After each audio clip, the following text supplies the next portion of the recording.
Since I was the shy guy and I grew up having social anxiety, making friends was something that was impossible for me.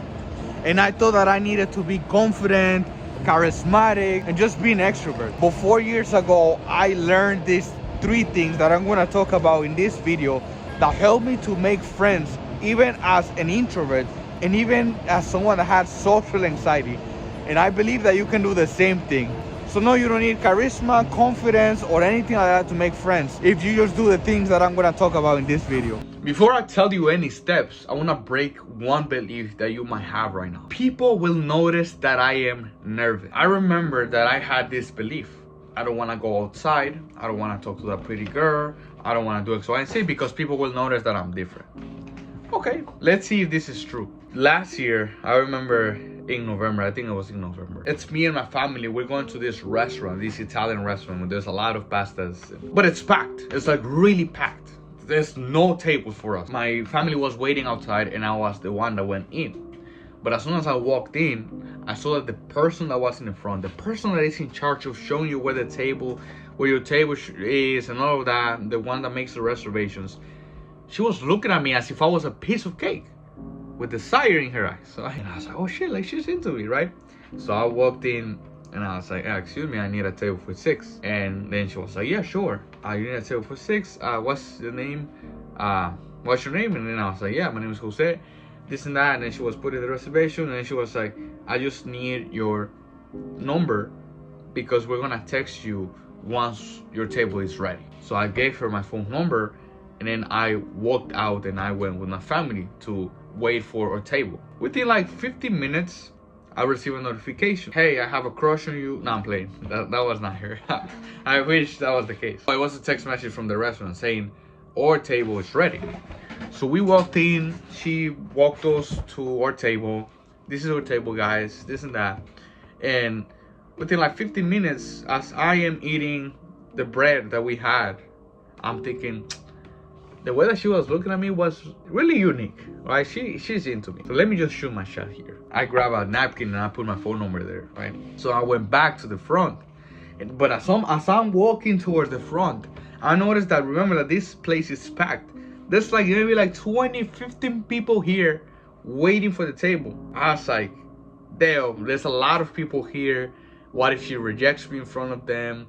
What if they hear the conversation? What if the conversation is awkward and everyone hears that? Because there's like 50 people, right? It made me really nervous, but I did it anyway. I was like, I'm gonna shoot my shot. So as I'm getting closer, I'm getting more nervous and more nervous because I start to see more people, and I noticed that the manager is there. So I was like, oh shit!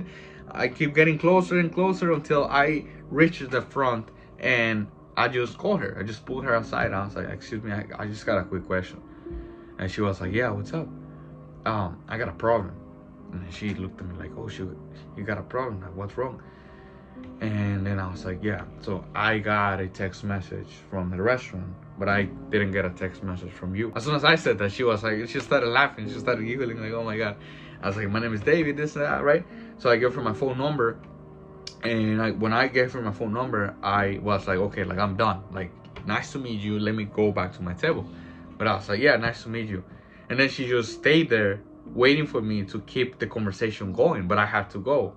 And she was working, so I didn't want to continue the conversation. So she was like, she just was waiting for me. And it turned like really awkward because I was like, oh, should I keep talking? And I was like, nice to meet you again. So I just walked away.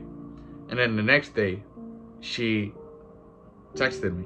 I was chilling with my friend, and then she texted, hey, this is Natalia from the restaurant. This is David? And I was like, yeah, this is David. And my whole point here is, even though I was nervous as fuck, she couldn't tell that I was nervous. Oh, if she noticed, she had compassion, be like, oh, like I'm not gonna let his nervous stopping me from dating someone attractive like me. Not playing. No, like maybe she had compassion, maybe she didn't notice. Whatever it is, people cannot tell that you're nervous. This is something I learned from this book as well. When I had really bad social anxiety, I read this book. And in this book, it says that people cannot tell when other people are nervous. Like they can't. And this is what you're gonna hear from like the charisma, the confident people, like the confident YouTubers. Oh, people can smell that you have no confidence. Like it's like sometimes they really don't. And it has happened to me with not only this girl, but with other girls. Not only with other girls, but with other guys that they think that I'm cool. I make them laugh. I make jokes, just because I don't let my nervous be something that stop me from socializing. I just shoot my shot regardless of how I feel. And then people don't notice shit. People don't think that I'm nervous. People don't think that I am anxious. In fact, for all of my life, I fool people somehow.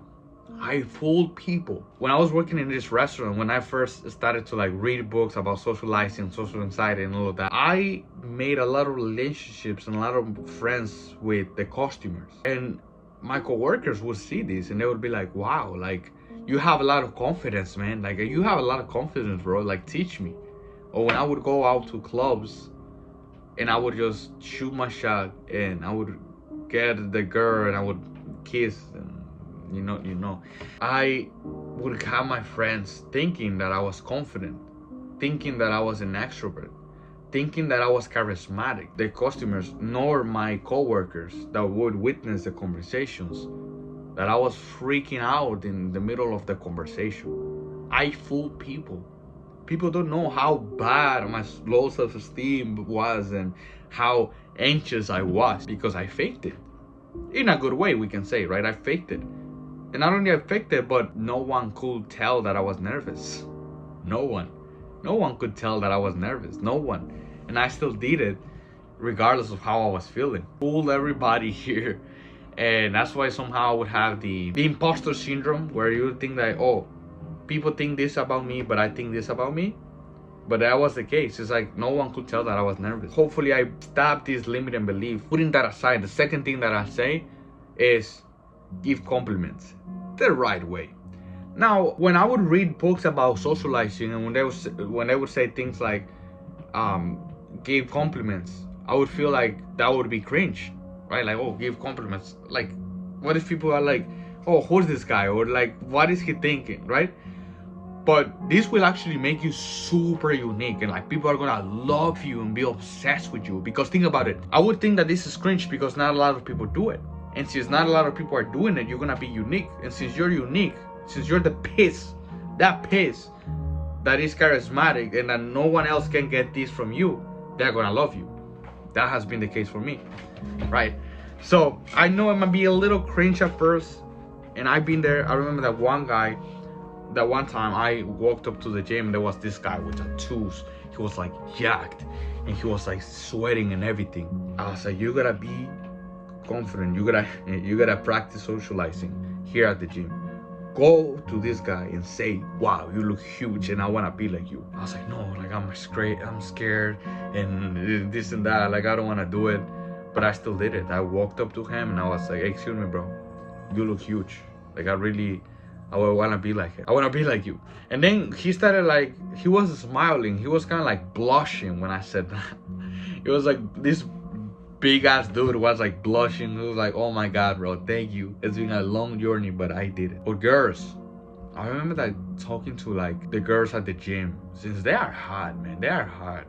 Like I don't want to sound weird, but the glutes are like perfect, right? Like perfectly shaped, and you know what I mean. I had times where I just walk up to them and I'd be like, yeah, like I give compliments, like I like this, or I see that you're putting in the work, and yeah, just smile. Sometimes I just have normal conversations with them and they are like really friendly, right? You are gonna differentiate yourself from a lot of people, and that's why it's gonna make you unique. And people love unique things. It's kind of like Supreme, right? Like the brand Supreme. People love Supreme because it's unique. You cannot get that anywhere. So same thing, differentiate yourself by giving compliments.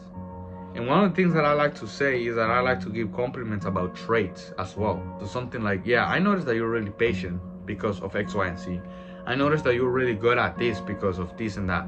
I noticed that, like last week, I don't want to make this long, but I was like, there was a girl from my coworker. She's pretty. And I was like, yeah, like she had an anxiety attack. And I was like, yeah, based on the stories that you told me, I know that you can handle this, and I know that you got this. And I just she smiled, not in like a nice way, like thank you, but like really like, wow, you're right. Yeah, just give compliments based on traits, and you're gonna have people that are gonna love you. So the third thing is listen like a therapist. What I like to do here, everyone tells you, oh, you gotta listen to people. Well, you're listening to people in the wrong way, right? What I like to do is I like to treat people like as if it was like a podcast. So if people are like, yeah, so like I'm doing this, or I want to practice this, or I am like want to change this, I just ask people like I said, as if I know it sounds strange, but as if I was in a podcast. So like, okay, so in your life, how is that looking like? Oh, what season are you in your life? Oh, this and that, right? And when they say that, it's like, oh, and what made you change that? What made you think that? What made you take that action? What made you go for that? What made you study this? What made you study that? They tell me the reason, then okay, so you're really into that, right? Yeah. Oh, you summarize everything, and you just make people talk about themselves, about their desires, about their beliefs, about their thoughts, of their actions. So for example, yes, I did X, Y, and Z because I did X, Y, and Z. There's a reason. So I want you to find a reason. I studied psychology. Why? They find the reasons. I'm reading this book. Why? Oh, I wanna have this career. Why? There's a belief. And people wanna talk about deep stuff. Not everyone, but people wanna talk about something that is meaningful and personal to them. So like, I wanna be a doctor because when I was a kid, my dad died and the doctor was not good, and you name it. But always ask this and put labels. Oh wow, yeah, it seems like you're really into this because of X, Y, and Z, right? Yes, this is something I learned from this book, Never Split the Difference. That's how you are gonna differentiate yourself. Even if you have social anxiety, just like me. I have terrible social anxiety, and I fooled everybody into thinking that I was confident, and I was not. So yeah, thank you so much for watching. I had a free guide so that you can practice this yoga that will release trauma and anxiety, so that you can socializing on easy mode. Because that's I cannot even speak. That is gonna make you social. That is gonna make socializing put you It's gonna make feel socializing easy. Alright, thank you for watching.